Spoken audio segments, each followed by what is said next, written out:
जगन्नाथ जी कलयुग के नहीं है, जगन्नाथ जी द्वापर के नहीं है, जगन्नाथ जी त्रेता के भी नहीं है, जगन्नाथ जी अनंत है। मैंने वर्णन किया ना कि सगुण साकार रूप में सबसे पहले किसी को दर्शन अगर किसी भाव का हुआ तो जगन्नाथ जी का हुआ। सगुण रूप के ही हम सब उपासक हैं, हम सब के अलग अलग रूप के ठाकुर हैं, पर इन सगुण रूपों में सबसे पहले दिखने वाले जो ठाकुर जी सगुण रूप से जो दिखे हैं साधकों को, भक्तों को, वो श्री जगन्नाथ जी।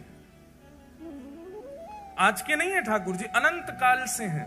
बस इंद्रद्युम्न पर कृपा करने के लिए और कलयुग के वैष्णवों पर अनंत कृपा करने के लिए वही जगन्नाथ भगवान एक रूप में प्रकट हो गए। ठाकुर जी तो अनंत हैं श्री जगन्नाथ जी। तो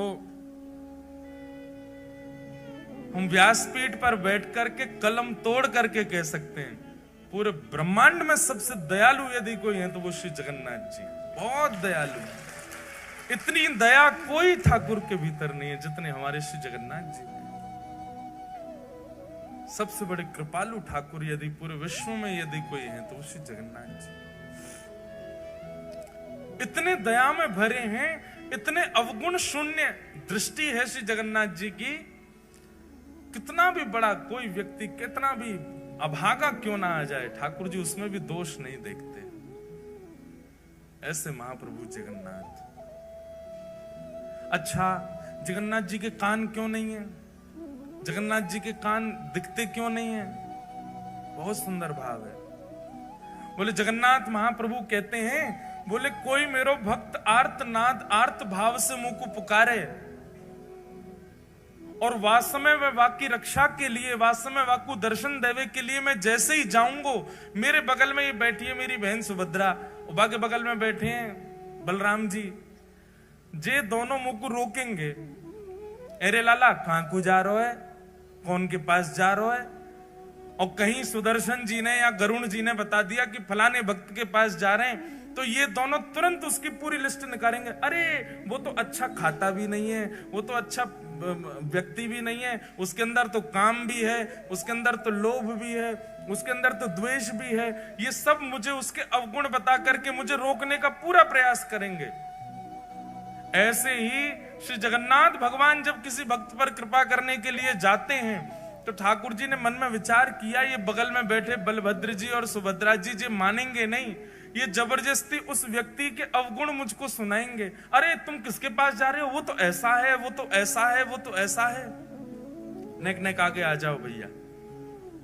जगन्नाथ महाप्रभु ने मन में विचार किया, मेरा कोई भक्त मुझे बुलाएगा। सब लोग इधर देखो। ठाकुर जी ने मन में विचार किया, बोले मैं भक्त पर कृपा करने जाऊंगा, जे बलभद्र सुभद्रा जो मानेंगे नहीं, उसके अवगुण मुझको बताएंगे। लेकिन एक दिन जगन्नाथ भगवान ने क्या किया, जैसे ही किसी भक्त पर कृपा करने जा रहे थे तो बलभद्र सुभद्रा ने पूछा कहां जा रहे हो? उत्तर सुदर्शन जी ने दिया, बोले वहां जा रहे हैं उस भक्त के पास। बोले कौन भक्त? तब गरुण जी बोले वहां जा रहे हैं। महाराज बलराम जी लेके उसके सारे अवगुण बताने लगे। सुभद्रा जी कहने लगी वो तो ऐसा है, वो तो ऐसा है, उसके अंदर तो इतना काम है, वो तो क्रोधी है, वो तो लोभी है, लोभ के चक्कर में आपको याद कर रहा है, वैसे बिल्कुल याद नहीं करता है, आदि आदि सब बात कहने लगे। ठाकुर जी चुपचाप चलते ही जा रहे हैं, रुके ही नहीं रहे। ताऊ दादा बोले अरे लाला सुनना है रहो, इतनी देर तक कह रहा हूं मैं। ठाकुर जी फिर भी नहीं सुने, चलते गए चलते गए चलते गए। और जब उस भक्त के यहाँ पहुंच गए, भक्त के यहाँ पहुंच करके और सीधे उस पर कृपा कर दी, वहां पर कृपा करके अनुग्रह करके वाकु जो भी वाको भाव हो वो पूर्ण कर दियो। जैसे ही ठाकुर जी वहां पर कृपा करके लौटने लगे, बलराम जी खड़े गए, अरे लाला तू सुने ना है, तेरो बड़ो भैया मैं इतनी देर तक कह रहा हूं, तू ऐसे इन पर कृपा मत करे कर, जी बहुत लोभी व्यक्ति है, बहुत ऐसो है। सोई ठाकुर जी ऐसे कपड़ा पहन के रखते हैं, जगन्नाथ जी को कभी देखो मुफलर सा पहन के रखते हैं, एक दिखाते हैं, दिख जाए तो ये हमारे जगन्नाथ जी। देखो जगन्नाथ भगवान कैसे कपड़ा पहने, ऐसे पहन के रखें जैसे कितनी सर्दी लग रही है इनको। सर्दी नहीं लग रही है, जो कान छुपा के बैठे हैं अपने। बलराम जी बोल रहे, लाला तू सुने ना है, चलो जाए कहीं भी मुंह उठा के, और हमारी बात ना माने। ठाकुर जी बोले, कहा बोल रहे, सुनाई ना दे रही तो? अरे रुको। तब ठाकुर जी ने एक कपड़ा पीछे किया, बोले हाँ इतनी देर तक कहा बोल रहे, मुझको तो सुनाई ना दियो, मेरे तो कान छुपे रहे ना, मैं सुना ही ना पाऊं। तब सुभद्रा जी बोली, कितनो चतुर है लाला, जाने अपने कान जामारे छुपा रखे हैं कि जे कोई भक्त पे कृपा करवे जाए, और वास्तव में मैं और आप कहीं वहां भक्त के अवगुण बताएंगे तो या कुछ सुनने पड़ेंगे, या हमारे पहले ही कान ढक के बैठने की, ताकि कोई भक्त पर मैं कृपा करवे जाऊं, वहां के अवगुण मुझे कोई बताए तो वो पहले ही समझ जाए, भैया मेरे कान छुपे, मैं सुन नहीं रहा हूं, मैं तो जाऊंगा वहां पे कृपा करके आऊंगो। इसलिए जगन्नाथ प्रभु के कान नहीं दिखते। बड़े अद्भुत हैं श्री जगन्नाथ जी, अपने कान छुपा के बैठे हैं। कोई महाप्रभु जी का अत्यंत निकट से दर्शन कर रहा हो, पीछे वाला कह रहा है, देखो इसको तो इतने बढ़िया दर्शन हो रहे हैं, ठाकुर जी ये इतना योग्य नहीं है, हम योग्य हैं। ठाकुर जी उस समय भी यही कह रहे हैं, भैया मुझे सुनाई ना दे रही है, मेरे कान बंद हैं, जो मेरे समीप आ गए हो वो मेरो है, जो मेरे दृष्टि के आगे आ गए हो, मैं वाकई कोई अवगुण विचार ना करूं। कैसे कैसे भक्तन पर श्री जगन्नाथ जी ने अनुग्रह किया है। लेकिन जगन्नाथ महाप्रभु जो हैं ये प्रेम विगलित स्वरूप है।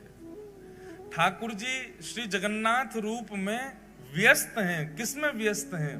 ब्रजवासी और किशोरी जी की याद में व्यस्त हैं।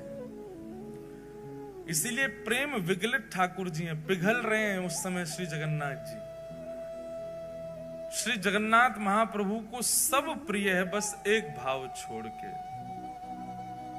जब कोई उनका स्मरण करके या उनके सन्मुख जाकर के स्वयं को अनाथ कहे। महाप्रभु जी को बहुत विकलता होती है जब कोई स्वयं को अनाथ माने। कभी भी जीवन में स्वयं के प्रति अनाथ की भावना लगती हो, महाप्रभु जगन्नाथ जी का स्मरण करो, सबके नाथ। विश्व प्रसिद्ध रथ यात्रा, अब जगन्नाथ जी प्रकट कैसे हुए, जगन्नाथ जी का रूप क्या है?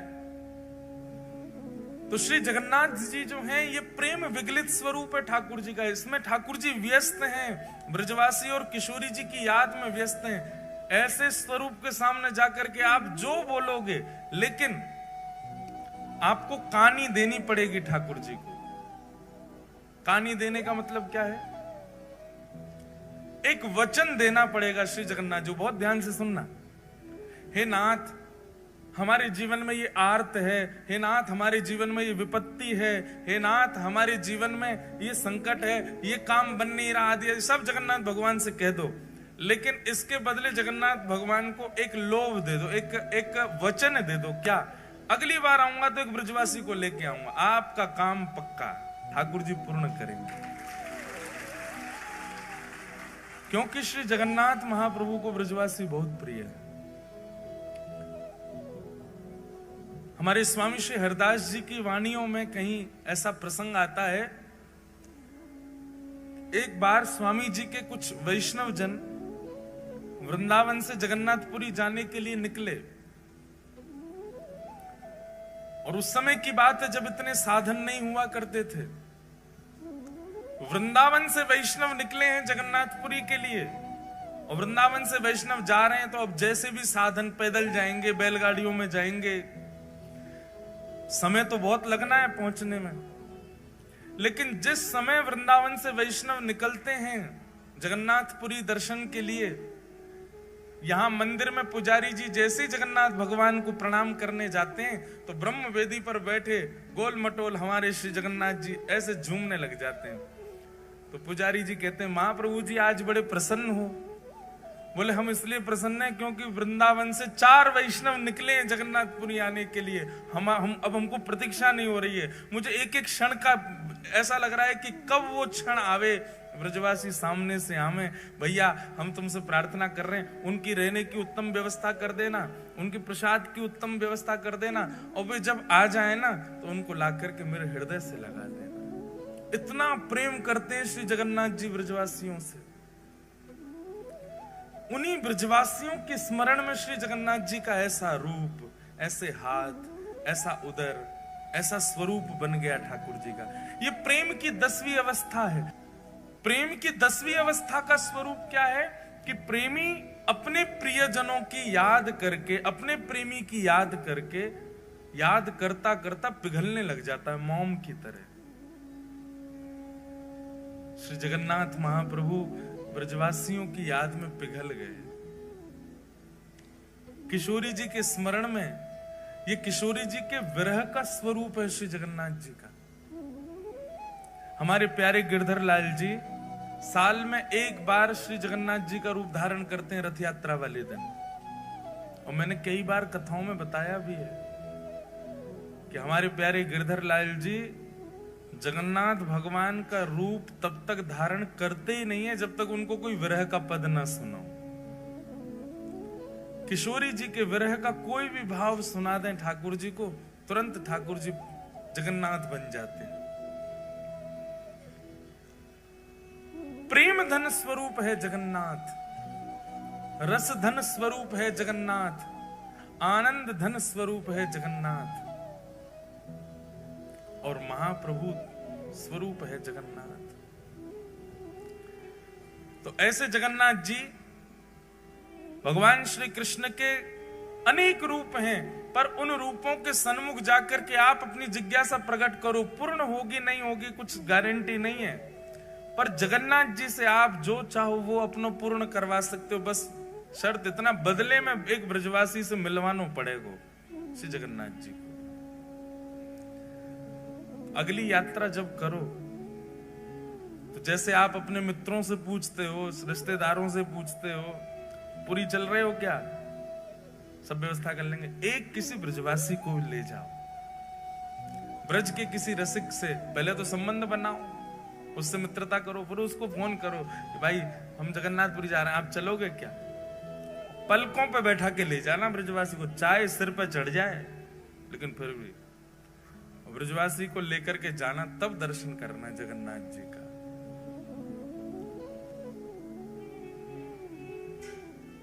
बड़ो प्यारो लाल है, बड़ो प्यारो ठाकुर है श्री जगन्नाथ। कितनी बात कहूं, मैं तो यही विचार कर रहा हूं शुरू कहां से करूं, कहां से बताऊं, उनके रूप का वर्णन करूं, उनके स्वभाव का वर्णन करूं, उनके गुण का वर्णन करूं, किस भाव का वर्णन करूं। सब में रस ही रस है श्री जगन्नाथ जी के। अनंत वर्षों तक निर्गुणियों ने, बहुत ध्यान से सुनिएगा, अनंत वर्षों तक निर्गुणियों ने निर्गुण ब्रह्म की उपासना की। निर्गुण समझते, निर्गुण ब्रह्म समझते हैं, जिनका रूप नहीं होता, जिनका कोई गुण नहीं होता, जिनका कोई स्वरूप नहीं होता, उनको निर्गुण कहते हैं। निर्गुण ब्रह्म के उपासक क्या करते हैं, नेत्र बंद करके बस बैठे रहते हैं और एक शून्य का दर्शन करते हैं। उनके ठाकुर का कोई ना तो नेत्र है, ना कान है, ना नाक है, ना मुख है, कुछ भी नहीं है। अनंत वर्षों तक निर्गुणियों ने निर्गुण ब्रह्म की उपासना की। तब निर्गुण ब्रह्म की उपासना करने के फलस्वरूप उनको एक स्वर सुनाई दिया, और वह स्वर क्या था कि मैं आप लोगों के भजन से बहुत प्रसन्न हूं, पर आपका ये निर्गुण उपासक बनना ये आपको सुख देगा, मुझको सुख नहीं देता है। इससे केवल आपका पेट भर रहा है। निर्गुण की उपासना करके आप केवल अपनी इच्छा की पूर्ति कर रहे हो, अपने निर्गुण ब्रह्म की उपासना कर रहे हो, पर मुझे सुख नहीं मिल रहा है इससे। तब निर्गुणियों ने पूछा, तो फिर ठाकुर जी आपको सुख कैसे मिलेगा। बोले कि जब मेरे स्वरूप को तुम लाड़ लड़ाओगे, मेरे स्वरूप को तुम निलाओगे, मेरे स्वरूप को नचाओगे, मेरे स्वरूप के आगे कीर्तन करोगे, उछल उछल करके नृत्य करोगे, मुझे कुछ प्रस्तुत करोगे, तब तो मुझे सुख मिले। अब मेरा कोई स्वरूप नहीं है, तुम बस ओम ब्रह्मणे नमः, ओम नमो नारायणाय आदि आदि अपने भावों से केवल एक शून्य का स्मरण करते हो, अपने आप की पूर्ति कर रहे हो, मुझे तो पूर्ण नहीं कर रहे। तब निर्गुणियों ने कहा, हे नाथ, तो फिर आप अनुग्रह कीजिए। निश्चित ही जब स्वर निकल रहा है तो मुख भी होगा, जब स्वर सुनाई दे रहा है तो अधर भी होंगे ना। आप दर्शन करा दो। तब प्रथम बार पृथ्वी पर, प्रथम बार ब्रह्मांड में भगवान के अधर का दर्शन हुआ, और वही अधर है श्री जगन्नाथ जी के अधर। ये अधर प्रकट हो गए। ब्रह्मांड में सबसे पहला सगुण साकार रूप यदि कोई आया है तो वो श्री जगन्नाथ जी का आया है। सबसे पहले अधर प्रकट हुए। अब देखो जगन्नाथ जी का रूप कैसा, पूरा काला है। ब्रह्मांड का स्वरूप कैसा है, निर्गुण उपासक करने उनका भी काला ही दृश्य रहता है। निर्गुण के उपासक जो होते हैं उनको काला ही श्याम ही श्याम दिखता, उनके नेत्रों में कोई रंग नहीं होता। तब श्याम वर्ण पर ये लाल लाल ओष्ठ अधर दिखाई दिए। जैसे ही अधरों का दर्शन किया निर्गुणियों ने, अधरों की बलैया लेने लगे। आहा कितने सुंदर अधर, कितने मधुर अधर। तब निर्गुणियों ने प्रार्थना की, बोले अधर दिख गए हैं।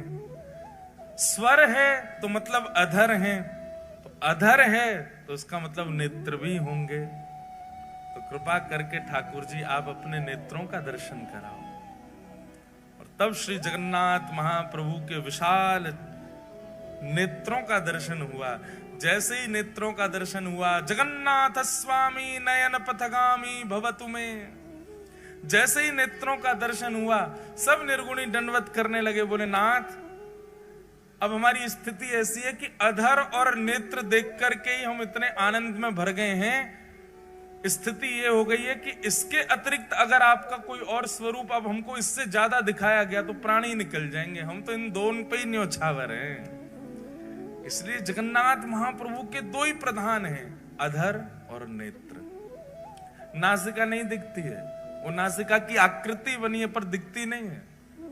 कर्ण दिखाई नहीं देते, हाथ के पंजे दिखाई नहीं देते, चरण दिखाई नहीं देते। श्री जगन्नाथ महाप्रभु दो ही रूप से विद्यमान हैं, अधर और नेत्र।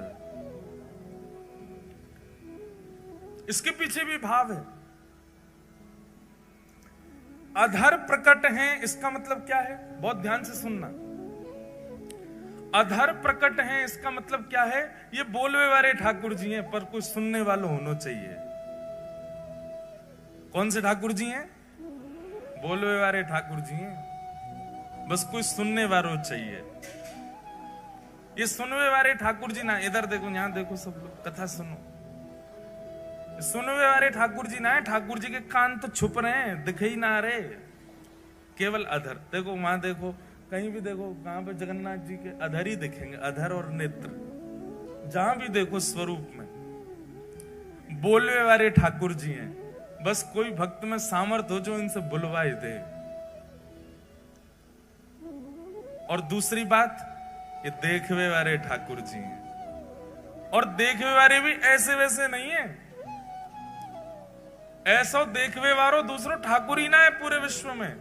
क्यों? बोले बाकी सब तो हमारे वृंदावन वाले ठाकुर जी के तो कटाक्ष नेत्र हैं, नेक नेक नेत्र हैं, वो नीचे करके धरे। श्रीनाथ जी में चले जाओ, कटाक्ष नेत्र नीचे धरे। द्वारिका में तो नेत्र ही धारण ना करें। बद्रीनाथ भगवान तो तपस्या में बैठे हैं। लेकिन जगन्नाथ प्रभु बोले एक तो नेत्र हैं, वो भी थोड़ी बहुत ना खोल रखे, इतनी जोर से खोल रखे कि महाराज कोई बच नहीं जाए मुंह से।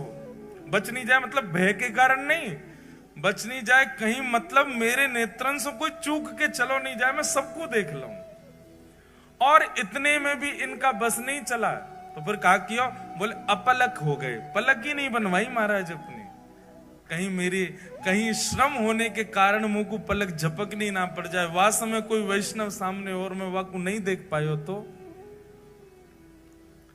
इसलिए अपलक नेत्र है, विशाल नेत्र है, सबको देखते हैं। एक बात आप बिल्कुल लिख लीजिएगा, जगन्नाथ भगवान के दर्शन की प्रधानता कम है, जगन्नाथ मंदिर में जाके स्वयं को दिखावे की प्रधानता है कि ठाकुर जी हमको देख लो। आप लोग मंदिर जाते हैं और उछट करके देख रहे हैं हमको जगन्नाथ जी दिख जाए। जगन्नाथ जी को मत देखो। आप जगन्नाथपुरी जाएंगे तो जगन्नाथपुरी में एक अनुभव, इधर देखो इधर देखो, जगन्नाथपुरी में एक अनुभव होगा आपको। अगर आपका भीतर प्रवेश नहीं हुआ, वो भी सुबह या शाम को ही खुलता है भीतर का दर्शन जो है, अधिकतर दर्शन कहां से होगा? जहां पर गरुण स्तंभ है, वो गरुण स्तंभ के, अब आप में से जगन्नाथपुरी गए कितने? पहले हाथ ऊपर करो। ओहो, फिर तो जो नहीं गए वो कैसे समझेंगे? मैं तो पूरी इमेजिनेशन बता रहा हूं। चलो, जो नहीं गए हैं वो इमेजिन ही कर लो। अगली बार जाओगे तो फिर आपको पहले से ही पता होगा गरुण स्तंभ कहाँ है, ठाकुर जी की ब्रह्मवेदी कौन सी है, ठाकुर जी का भोजन मंडप कौन सा है, ठाकुर जी की रसोई घर कौन सी है। ये सब पहले से ही सुन के चले। जो गए हैं उनका सौभाग्य, और जो नहीं गए हैं उनका बहुत बड़ा सौभाग्य कि आपको पहले कथा सुनने को मिल रही है। पहले पूरी जानकारी ले लो, फिर चले जाना। और भाई, ये कथा भूलने लग जाओ उससे पहले पहले हुआ ना।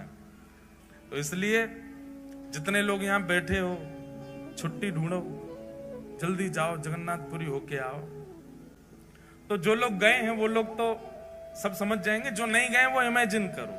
तो जैसे आप मंदिर में जाते हैं तो अब मंदिर का तो बहुत बड़ा रूप है, एक एक चीज बताएंगे हम। सीढ़ियों का क्या भाव है, मुख्य द्वार कौन सा है, उत्तर द्वार, दक्षिण द्वार, पश्चिम, सबके भाव हैं, अपने अपने भाव हैं। जैसे जैसे सामर्थ्य ठाकुर जी देंगे बताएंगे।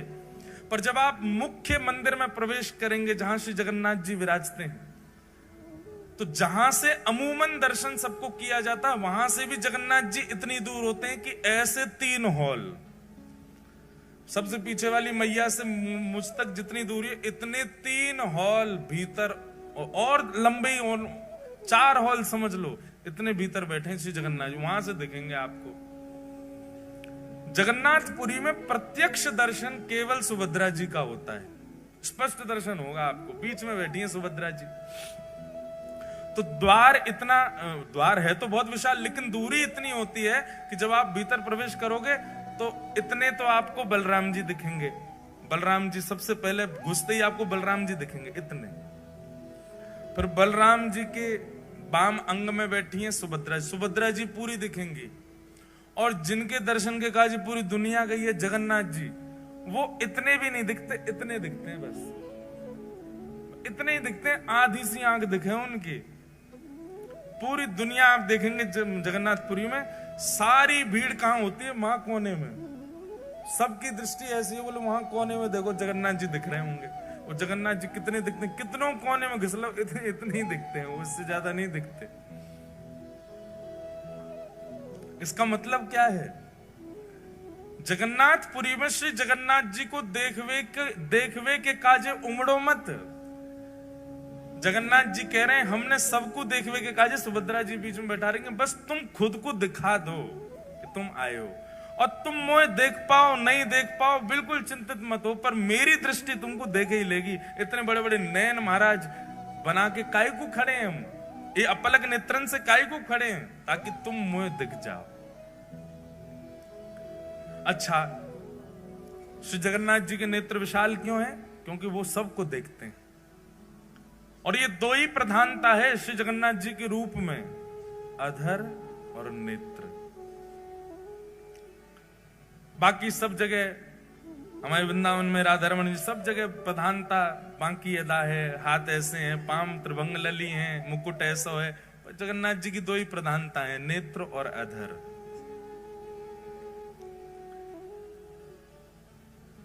तो देखवे वारे ठाकुर जी, बोलवे वारे ठाकुर जी, कोई बुलवानो जाने बस जगन्नाथ प्रभु से। अधर हैं तो मतलब गावे वाले ठाकुर जी हैं। इसलिए जयदेव महाप्रभु की स्तुति में गाए हैं ठाकुर जी। पहली बार ठाकुर जी गा रहे हैं किसी की स्तुति में। ये जय जय देव हरे ठाकुर जी गा रहे हैं, ये जयदेव महाप्रभु नहीं गा रहे हैं। इस अष्टपदी की विशेषता है कि जयदेव महाप्रभु तो वर्णन करना चाहते हैं जय जगदीश हरे, अभिनव जलधर सुंदर धृत मंदर ए, श्रीमुख चंद्र चकोर जय जगदीश हरे, ये लिखना चाह रहे हैं जयदेव महाप्रभु तो। पर जयदेव महाप्रभु ने जाकर के जैसे ही जगन्नाथ महाप्रभु को ये अष्टपदी सुनाई ये अष्टपदी सुनकर के जगन्नाथ भगवान के अधर जो है वो बोल पड़े और जयदेव महाप्रभु को वाद्य होना पड़ा अपनी लेखनी मिटाने पर। बोले जब ठाकुर जी स्वयं गा रहे हैं तो फिर हम अपनी क्यों थोपें जय जगदीश हरे। जैसे ही जयदेव महाप्रभु बोले अभिनव जलधर सुंदर धृत मंदर ए श्रीमुख चंद्र चकोर। जयदेव महाप्रभु तो गा रहे हैं जय जगदीश हरे, पर जयदेव महाप्रभु की आवाज किसी को सुनाई नहीं दी। इतने बेग से जगन्नाथ प्रभु ने गाया कि सबको एक ही स्वर सुनाई दिया, जय जय देव हरे। जगदीश की जय जय नहीं है, जगदीश को भजवे वारे जयदेव की जय हो। बोलवे वारे ठाकुर जी हैं जगन्नाथ जी, कोई बुलवानो जाने। जगन्नाथ जी को सबसे पहले पुकारा है श्रीमद् भागवत जी में उत्तरा ने। नाथ शब्द का अर्थ क्या होता है? नाथ किसको कहते हैं? रक्षक को नाथ कहा जाता है। किसको कहते हैं? रक्षक को। और मानव का रक्षक कौन होता है? रक्षक कोई नाथ कहते हैं और रक्षक कोई पति कहते हैं। पति को भी रक्षक, पति शब्द का अर्थ भी रक्षक ही होता है। कुल का रक्षक, पत्नी का रक्षक, बच्चों का रक्षक, वही पति।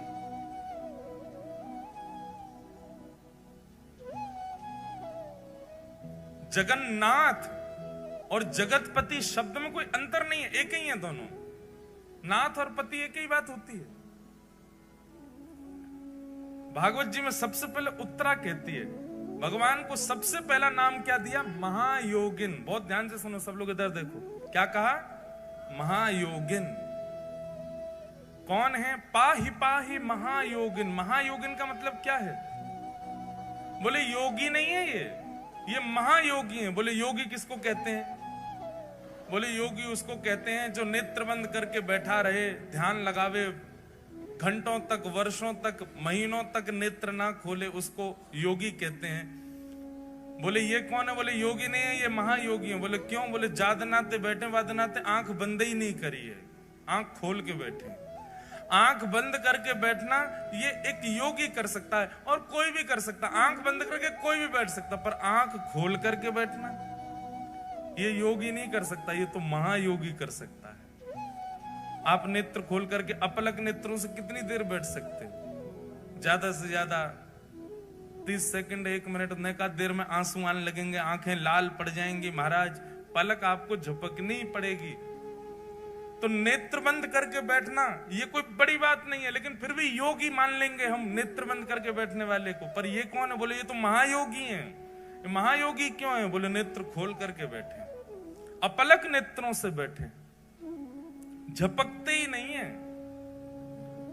पाहि पाहि महायोगिन। और कौन है? बोले देव देव, देवों के भी देव हैं। सारे देवता आते हैं और सब आकर के श्री जगन्नाथ जी को प्रणाम करते हैं। महाप्रभु जगन्नाथ जी के संपूर्ण मंदिर में 33 कोटि देवता हैं। पूरे मंदिर में सब प्रणाम करते हैं, सब नीचे आकर के हाथ जोड़ करके खड़े रहते हैं। तो कौन है? बोले देव देव, देवों के भी देव हैं। और कौन है? बोले तब नामकरण हुआ जगतपते।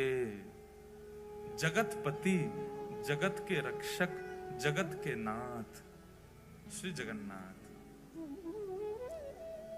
जगतपति। ये पूरे विश्व की रक्षा करते हैं, पूरे जगत की रक्षा करते हैं। दो अर्थ होते हैं भगवान के नाम के। एक तो अर्थ है जगत के नाथ, और दूसरा जब हम जल्दी जल्दी बोलते हैं जगन्नाथ, मतलब जग के अन्न के नाथ। अब जगतनाथ कहो, जग के अन्न के नाथ कहो, बात एक ही हो जाती है। अन्न से ही हम सब लोगों का पोषण होता है। उस अन्न के जो स्वामी हैं वो जगन्नाथ। एक प्रकार से जगन्नाथ कहने का मतलब यह है कि हम सब पत्नी है, हमारे पति कौन है? श्री जगन्नाथ जी। हम सबके स्वामी हैं, हम सबके रक्षक हैं श्री जगन्नाथ। तो पाहि पाहि महायोगिन देव देव जगतपते नान्यम तद्भयं पश्ये यत्र मृत्यु परस्पर। भगवान को जगन्नाथ कहकर के पुकारा है उत्तरा जी ने श्रीमद् भागवत